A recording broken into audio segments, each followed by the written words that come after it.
Hi friends, welcome to cinema ரசிகன். நம்ம இன்னைக்கு மூவியில பார்க்க போற படம் இப்போ தேட்டர்ஸ்ல ரிலீஸ் ஆகி ஓடிட்டு இருக்க தமிழ் படம். படத்தோட நேம் வா வாத்தியா.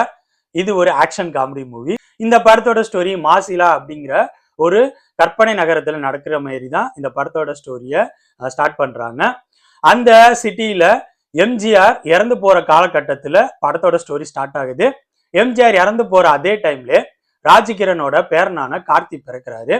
இதனால எம்ஜிஆரோட தீவிர ஃபேனா இருக்க ராஜ்கிரண் எம்ஜிஆரே மறுபிறவி எடுத்து தன்னோட பேரனா வந்திருக்கான் அப்படின்னு சொல்லிட்டு தன்னோட பேரன் மேல பாசமா எம்ஜிஆர் மாதிரியே நேர்மையா வளர்க்கணும் அப்படிங்கிற மாதிரி வளர்க்குறாரு. ஒரு கட்டத்துல எம்ஜிஆர் பாணிலேருந்து மாறி கார்த்தி நம்பியார் பாணிக்கு மாற ஆரம்பிச்சிடுறாரு. நம்பியாரே ரோல் மாடலா எடுத்துக்கிட்டு கெட்ட விஷயங்களா பண்ண ஆரம்பிக்கிறாரு. அப்படியே படிப்படியா வளர்ந்து பெரியாளா இப்ப போலீஸ் டிபார்ட்மெண்ட்ல ஒரு பணத்துக்காக எதுவும் செய்யக்கூடிய கரப்டட் போலீஸ் ஆபீசரா இருக்காரு. இந்த சூழ்நிலையில சிட்டியில மஞ்சள் முகம் அப்படிங்கிற ஒரு டீம் ஒன்று ஃபார்ம் ஆகுது. அந்த டீம் கவர்மெண்டோட இல்லீகல் ஆக்டிவிட்டிஸ் எல்லாத்தையும் ஸ்டெப் பை ஸ்டெப்பா இன்ஃபர்மேஷன்ஸா லீக் பண்றாங்க. அந்த டீம் ஸ்ட்ராங்கான ஹேக்கர் டீமோட இருக்காங்க. இதனால கவர்மெண்டால அவங்கள பிடிக்கவே முடியல. இப்படி இருக்க சூழ்நிலையில அந்த டீமை பிடிக்கிறதுக்காக ஒரு தனிப்படை அமைக்கப்படுது. அந்த தனிப்படையில கார்த்தி வாலண்டியரா உள்ளார போறாரு.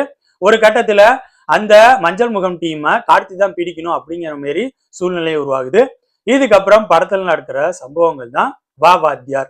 என்னை பொறுத்த வரைக்கும் இந்த படத்தோட டைரக்டர் நலன் குமாரசாமி இந்த படத்தை ஒரு வித்தியாசமான ஸ்டோரி அவுட்லைனோட ஒரு ராபின்ஹுட் சூப்பர் ஹீரோ மாதிரி இந்த படத்தை ப்ரெசென்ட் பண்ணலாம் அப்படிங்கிற மாதிரி ட்ரை பண்ணியிருப்பாருன்னு நினைக்கிறேன். பட் இந்த படத்தோட ஸ்கிரீன் பிளே அதுக்கேற்ற அவுட்புட்டை கொடுக்கல. மிகப்பெரிய சொதப்பலா தான் போய் முடிஞ்சிருச்சு.